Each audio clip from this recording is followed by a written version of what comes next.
Good morning, students. Good morning, teacher. How are you? I am fine, thank you. And you? I'm good. Sit down, please. Let's start our lesson. Who is absent today? All in class. All in class. Thank you. Бүгінгі сабағымыз жұлдызды аспан. Мен сіздерге өткен тақырып бойынша сабақ дайындалуға тапсырма берген. Үй тапсырмасы, қазір үй тапсырмасы қазақ астрономиясы деп аталады. Өздеріңіз білесіздер, біздің жаңа астрономияның дамуына қазақ халқының басқа халықтардың өте үлкен қызығушылығының арқасында үлкен жетістіктерге жеткен болады. Енді олай болатын болса, бүгінгі сабағымыздың мақсаты абсолютті көрінетін жұлдыздық шамаларды ажырата білу және жұлдыздардың жарқырауына әсер ететін факторларды атау екен. Енді бағалау критерийі. Сіздер тақтадан жаңа бағалау критерийі тұр. Сол бағалау критерийларын мына әртүрлі өздеріңізге берілген тапсырмалар бойынша өздеріңізге балдарыңызды не істеп отырасыздар? Қойып отырасыздар.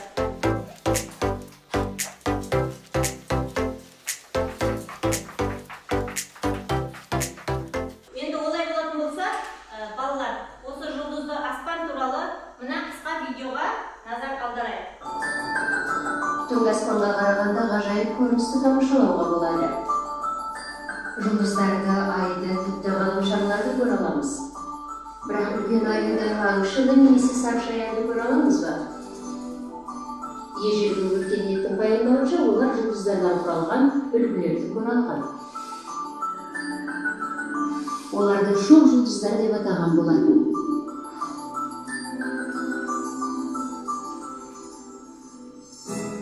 Бұл ойдан құралған үлгілердің шын мағынасы болды. Әртүрлі жұлдыздар жылдың әртүрлі уақытында жердің әртүрлі аймақтарында көрінеді. Осыны біліп, адамдар жұлдыздар бойынша орын анықтай алған. Мысалы, солтүстік жарты шарда жеті қарақшы шоқ жұлдызы әрқашан көрінеді. Оның топтамасындағы жұлдыздар түрлі атаулармен белгілі. Осы видеода біз жалпы жұлдыздар туралы білген болатынбыз. Олар жалпы ғаламшарымызда 88 жұлдыз бар. Және де оларды ерте кезде біздің ата-бабаларымыз көріп, әртүрлі жолдарды табуға үшін пайдаланған болатын. Қазір еркін пікір әдісі. Бұл жерде қазір сіздер айналдырма шар арқылы сіздердің аттарыңыз айтылады. Сол кезде жұлдыздардың атын атаймыз. Қандай жұлдыздарды білеміз. Немесе жұлдыздар туралы жалпы мәлімет. Жақсы. Жұлдыздың атын айтамыз. Қандай жұлдызды білесің? Темірқазық. Жеті қарақшы. Жақсы, келесі. Айта қояйын. Адамға айсыз аспанда тек қана 5-6 мың жұлдыз көрінеді. Бұл аспан денелерін зерттеуге арналған құрал. Бұл лабораториялық жағдайдағы шағын телескоп десек болады.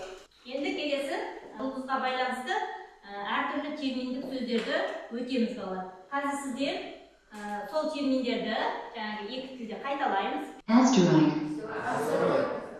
meteorite, Шоқ жұлдыздар дегеніміз аспандағы жұлдыздардың жиынтығы екен.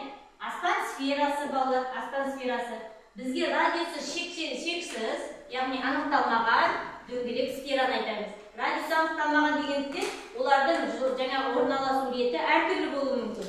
Біреу жақын орналасуы мүмкін, біреу алыс орналасуы мүмкін. Бірақ олардың алыс жақын орналасуы оның жарқырауына тәуелді емес екен балалар.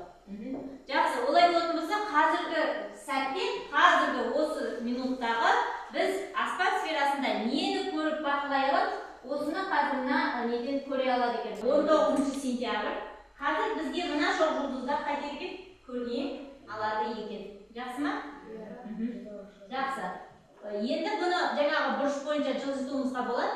Қандай да бұрышқа жылжытып көруімізге болады, төмен қарай қайтуымызге болады, түсіріп көруімізге болады. Сонда қазіргі сәттегі бізге көрініп тұрған шоқ жұлдыздар осындай екен балалар. Енді келесі тапсырма. Жарық жылы жердің бір жылы ішіндегі жарықтың вакуумдағы таралу қашықтығы екен. Жарық жылы 9,46 көбейтілген оның 15 дәрежесіндегі метр. Жазып қойыңыздар. Яғни абсолюттік жұлдыздық шама үлкен М әрпімен белгіленеді балалар. Үлкен М әрпімен белгіленеді. Жақсы. Енді жұлдыздар спектрі әдісін оқимыз. Ол үшін сіздердің кітаптарыңызда 43-ші бет, кесте, 10-1-ші кестедегі мәліметпен танысамыз балалар. Сіздер осы кестені пайдаланып, қазір келесі тапсырманы орындаймыз балалар. Бұл жұлдыздар спектрі әдісі. Қазір қараңыздар, ойланыңыздар, 1 минут уақыт. Мира, қанша? 0,06 дейді. Жақсы, көрейік. Мегрец 6,3 мегрец. Мегрец 6,3. Апай. 0,2 алиот. Алиот 0,2. Жақсы. Қол көтереміз.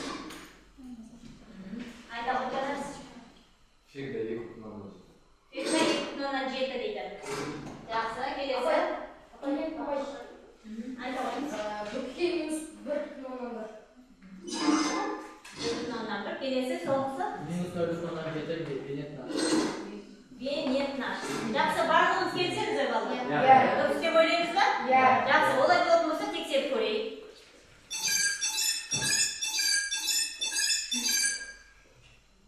Дұрыс екен, е, барлығы. Яғни бұл жұлдыздардың абсолюттік шамасын анықтау кестесі екен. Жарқырау мен сәуле шығару қуаттылығы бірлік уақыт ішіндегі жұлдызға шығатын толық энергия екен. Оны L әрпімен белгілейміз, жазыңыздар. Қазір мына тапсырманы орындаймыз. Бұл тапсырмада жарқыраудың жұлдыздық температурасы өлшемі, тәуелділік графигін Герцшпрунг Рассел диаграммасы арқылы түсіндіреміз. Ол үшін сіздерге сілтеме жіберілген.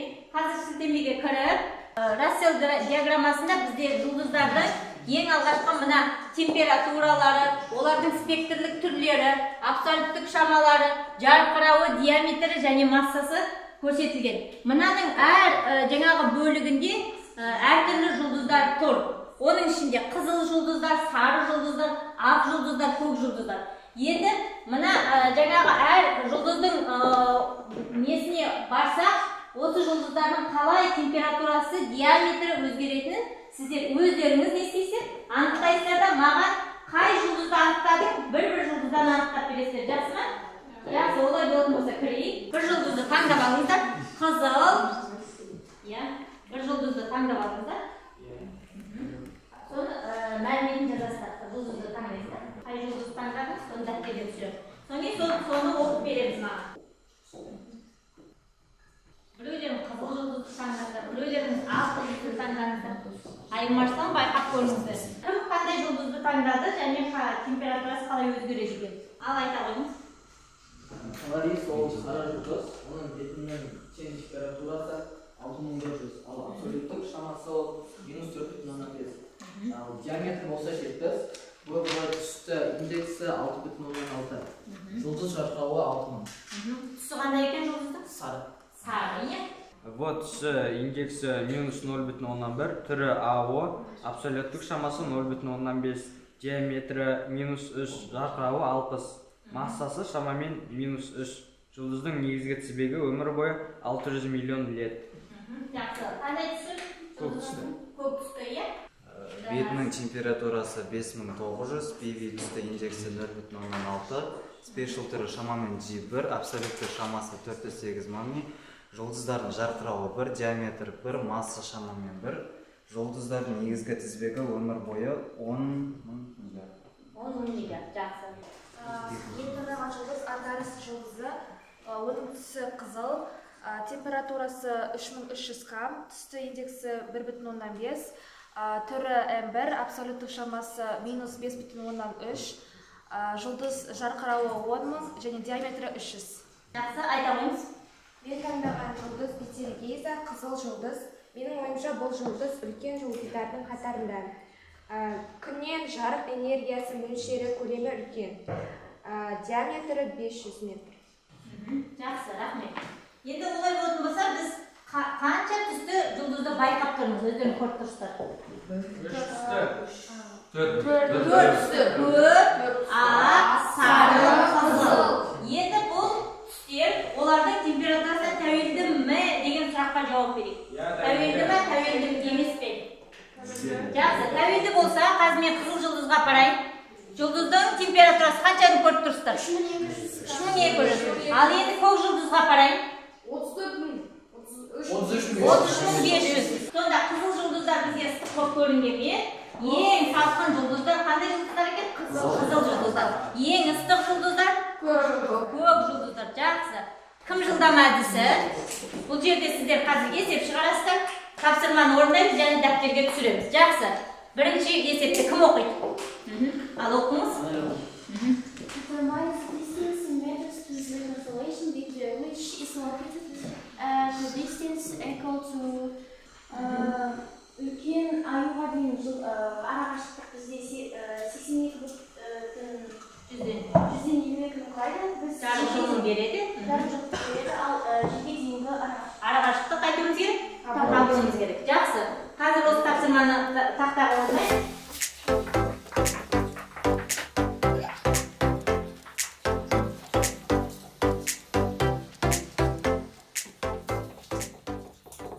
Тапсырмамыздың келесі бөлігіне көшейік. Like fireflies on a still summer night, they gently dot and illuminate the infinite velveteen sky. Stars, be they millions or billions of years old, are all born in nebulae, clouds of dust and mostly hydrogen gas. Within these stellar nurseries, stars begin life as protostars, or hot cores formed by the collection and collapse of dust and gas.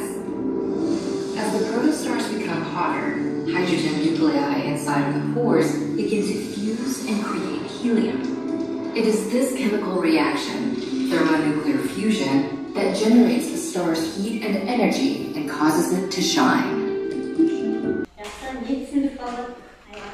Жұлдыздар олар миллион және миллиард жылдар бұрын пайда болған. Олар өздерінің жарық беретіні және де олардың температурасы жайлы бөлінеді. Температурасы жағынан олар ең суығына, яғни М деген белгісінен ең ыстығына О деген белгісіне дейін бөлінеді. Және де олардың сол жылуды өздерінің беретін жарықты қаншалықты алыс апаратыны туралы да белгілі болады. Үш уақытта үлкен және де ауыр жұлдыздар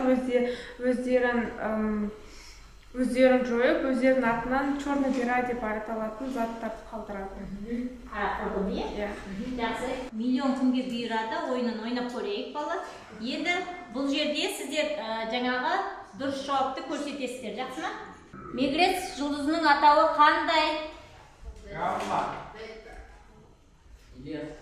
Дельта.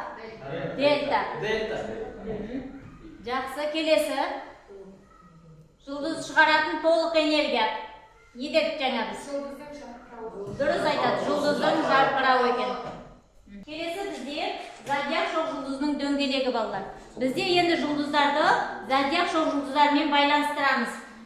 Мысалға сіздер бір жылдағы 12 айға сәйкес келетін 12 шоқжұлдызды білеміз ғой.